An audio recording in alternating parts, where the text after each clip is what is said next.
contains a study of different considerations to meet gear design requirements.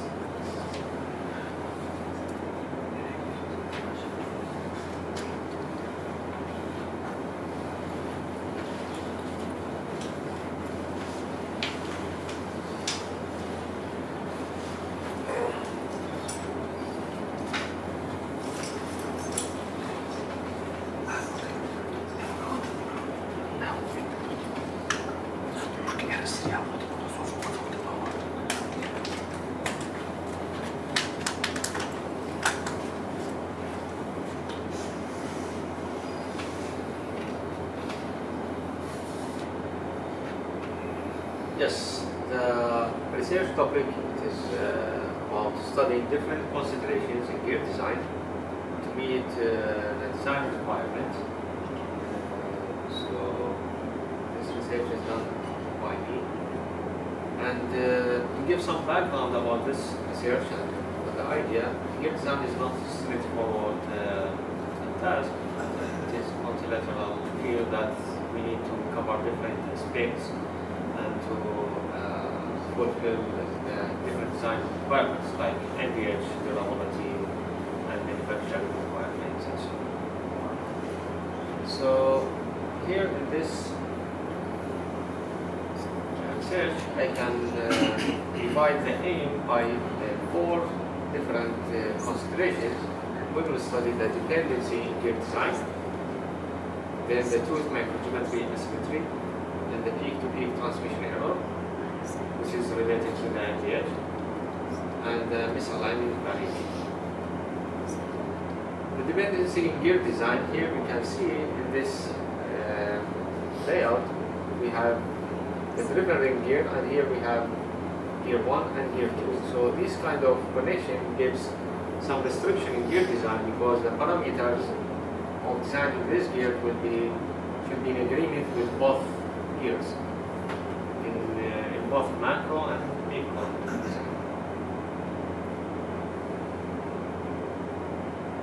Starting with macro geometries, which means the normal parameters that we use in the design, like number of teeth, module, pressure angle, helix angle, and so on. That's what we call macro geometry. Those parameters needs to be set in agreement for the 3 gears. This is a restriction that we have. So, for example, the normal module should be the same for the 3 to have valid engagement, and the normal module is a relation between the center distance or the diameters and the number of teeth. The pressure angle also, if we increase it, that will, if we reduce it, that will be not good for the contact ratio. But if we increase it, that will give some radial load. For the helix angle, if we increase the helix angle, that will give axial load, so this is a limitation. If we reduce it, we will have some difficulties in the contact ratio, which is really important for the NVH and for the stress distribution. So we need to balance. Going to the microgeometry, those parameters, I will explain those parameters in the next slide. Here, I will study different designs.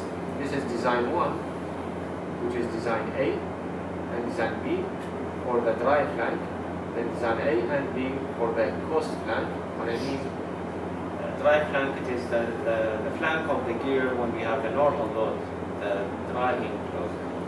And the coast when we have, it is the opposite flank of the gear, so that we can use it when we opposite the speed of the rotation, that we can use it in specific cases. And the third column, it is for design A and B for the second engagement, because we have dependency, double dependency. We have 2 gears and the main gear, so we have 2 engagements. So this is for engagement 2, and those for engagement 1.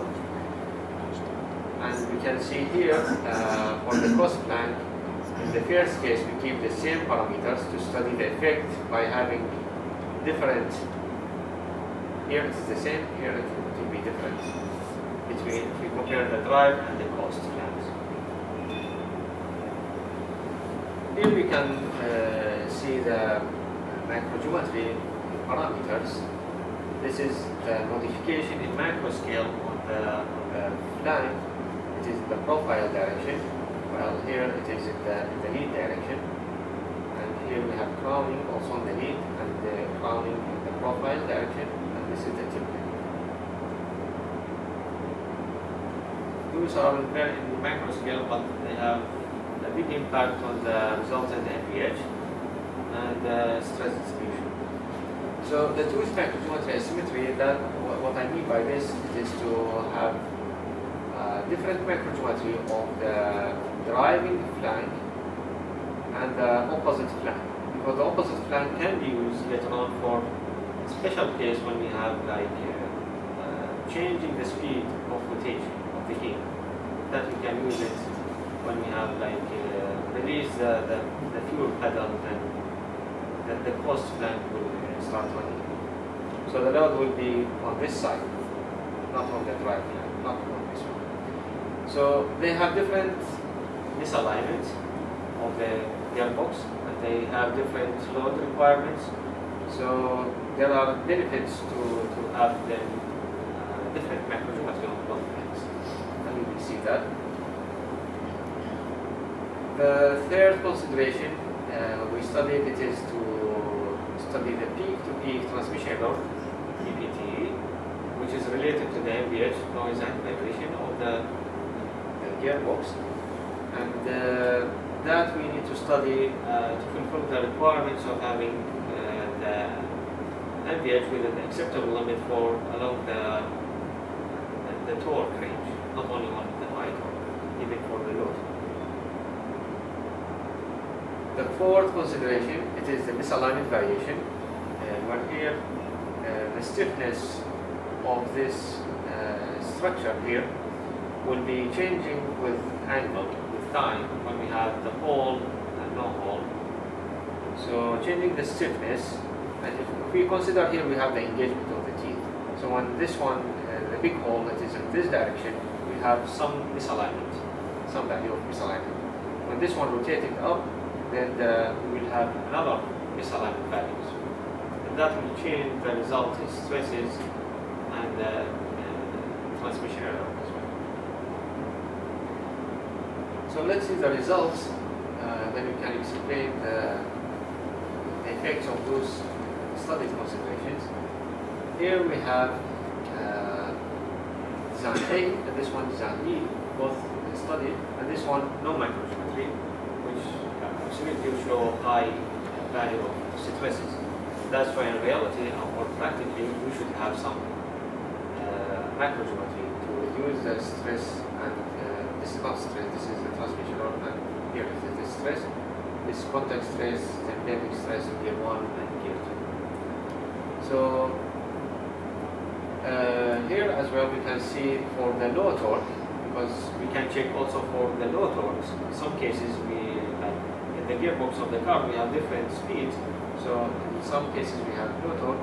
We can see, for example here, design B, this one, is lower than design A, while here design B is higher than design A. So we need to balance in low torque and high torque, because MPH, the noise and vibration, is important.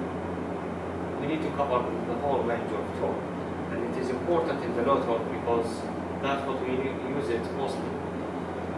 For the contact stress, yeah, we see they are close to each other, both designs, here as well, here as well. This is for the coast flank. Sorry, this is for the gear 2, because we have two engagements. And we can see design B shows lower transmission error than design A. And here is also better, here is also better. And this is for the coast flank, the opposite flank of the gear 2. Also, we can see the design B shows better results. But still in the low torque we can see the other design is higher. But for the stresses we focus on the high torque, because the failure will come at the high torque. But this one is important because we need to cover the whole range, so we balanced. Design B is better here, lower noise, but here it's higher. Here we can see the contact stress. So this is design A, this is design B, and this is no microgeometry. And you can see without microgeometry we will see very high stresses because it is concentrated on one corner in this edge. And that's not good, but that will cause failure. We can see for the cost also it's worth mentioning. When we have the cost microgeometry, it is the same as the drive. We have high stress, but when we have them asymmetric, different microgeometries, both flanks, then we see better stress distribution. It is concentrated in the middle. Here the results of having different misalignments because of the rotation of the housing. Then we can see for stiffness 0 and stiffness 90 they show different transmission error. Even for stresses, contact stress, they are different, root bending. So we need to consider both cases. The obtained results can be then checked with the SN curve. We project the obtained values on the SN curve to calculate the safety factors. And here what we got, you can see they're quite different in the study designs. For example, this one is almost 1, while the design B it is very high, which is very safe. Also we have here very big difference. So that depends. But this is for the durability and for the stress. But maybe the other design will be better than the MDH. So we need to compromise. Anyhow, we need to fulfill all the requirements, durability and the MDH. So the conclusion of what I presented, the final gear geometry must be, the parameters of the final gear should be set in agreement with both engagements in case we have dependency in gear design. And having different microgeometries for the cross and drive line, that will give good improvement in the results for both durability and MDH. And the transmission error results should be balanced over the entire range of the torque. And the obtained misalignment can be changing with time and angle, so we need to check that. If we see differences, then we need to fulfill both cases. Yeah, and then we check that with the predicted life for the related damage to check it is safe enough the selected design. So that's the question. Any question? Just a doubt. Which material do you use to your calculations? Do you define a specific material, or it was simply? It is steel. Steel. Alloy steel. It's chromium. The standard for yes, standard. For this kind of gear. Thank you very much. We will pass to